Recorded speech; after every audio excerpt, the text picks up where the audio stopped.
அதுல பாத்தீங்கன்னா அவங்க கிரையப்பட்ச வாய்ப்பு கிடைச்சிருக்கு. அந்த பத்திரத்துல வந்து தனியார் நிறுவனத்துக்கான சொத்துன்னு சொல்லிட்டு அந்த 100 கோடி ப்ராப்பர்ட்டி பதிவு பண்ணியிருக்காங்க.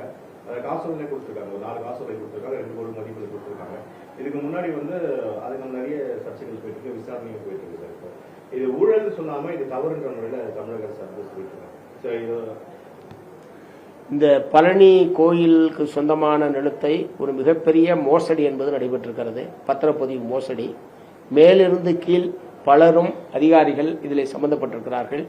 இதுவரைக்கும் வந்திருக்கிற விவரங்களே பத்திரப்பதிவுத்துறை,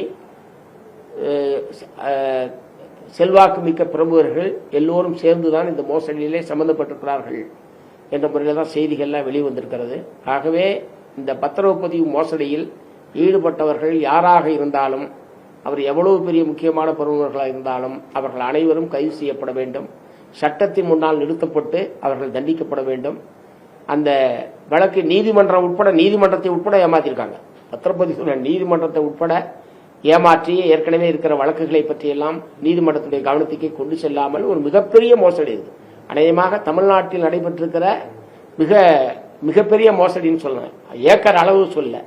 ஆனால் இதிலே வந்திருக்கிற விவரங்கள் பூரா ஒரு மிகப்பெரிய மோசடியிலே பலரும் சம்பந்தப்பட்டிருக்கிறார்கள் என்கிற விவரங்கள் என்பதுதான் வந்திருக்கிறது. சிபிசிஐடிக்கு வழக்கு ஒப்படைக்கப்பட்டு விசாரணை என்பது நடைபெற்றுக் கொண்டிருக்கு. அது முறையாகவும் நேர்மையாகவும் அந்த விசாரணை என்பது நடைபெற வேண்டும். மோசடியில் சம்பந்தப்பட்டவர்கள் யாராக இருந்தாலும் அவர்கள் அனைவரும் கைது செய்யப்பட வேண்டும், தண்டனை பெற்றுத்தர வேண்டும். சார், இது எல்லாம் தவறு, மோசடி அப்படின்ற மாதிரி வார்த்தைகள் பயன்படுத்துறாங்க. கடந்த ஆட்சியில் இது போல வரும்போது ஊழல் அப்படின்ற மாதிரி ஒரு வார்த்தை வரும்.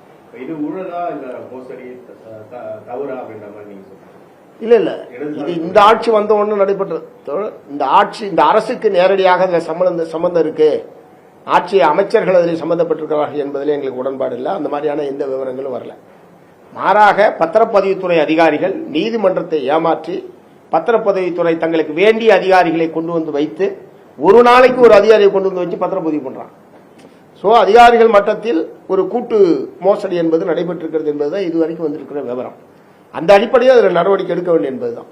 இல்லைங்களா, அப்போ சொல்ல வந்து பாத்தீங்கன்னா அந்த பத்திரப்பதிவுத்துறை அமைச்சருக்கு கீழே இது நடைபெற்று இருக்குது, அவர் கவனத்தை எடுத்து செல்லாம இது நடைபெற்று இதுவரைக்கும் வந்திருக்கிற விவரம் அப்படிதான் தெரியுது.